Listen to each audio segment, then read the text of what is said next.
আজ তোমাদের আমি দই কাতলা করে দেখাবো। এই দেখো প্রথমে মাছটা আমি নিয়ে নিলাম, এবার প্রথমে ধুয়ে নেবো। আর এই দেখো আমার পাগলি দাও দাও করে যাচ্ছে। বসো ওখানে, খুব দুষ্টু হয়েছো, বসো বসো, দেবো শোনা, বসো বসো বসো বসো। হ্যাঁ এই তো আমার লক্ষ্মী শোনা, বসে। হ্যাঁ দেবো তো দেবো তো, তোমায় দেবো তো। জন্য আমি কী কী মশলা নিলাম তো সেটাই তোমাদের বলছি। পোস্ত, পেঁয়াজ, টমেটো, কাজু আর নুন দিয়ে এবার এটাকে আমি মিক্স করে নেব। মিক্স করে তারপরে মাছটার মধ্যে মাখিয়ে একটু সর্ষের তেল দিয়ে নিলাম, এটাও আমি মিক্স করে নেব।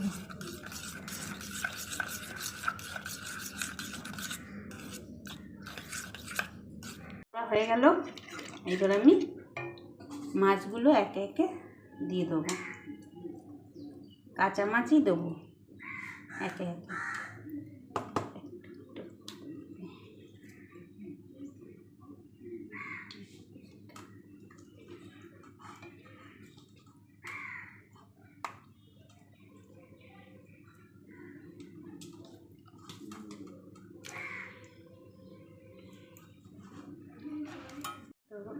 দিয়ে এবার আমি একটু মাখিয়ে নেব, মিক্স করে নিচ্ছি মাছটা। আর কাঁচা লঙ্কা দেবো। তো এটা আমার রেডি। এবার আমি গ্যাসের উপর বসিয়ে দেবো। বসিয়ে চাপা দিয়ে দেবো।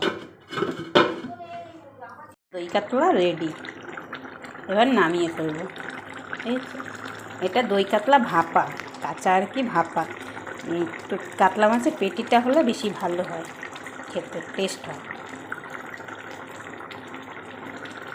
দই কাতলা ভাপা, দই কাতলা রেডি। এখন নামিয়ে ফেললাম। ঠিক আছে, দই কাতলা ভাপা বলে এটাকে।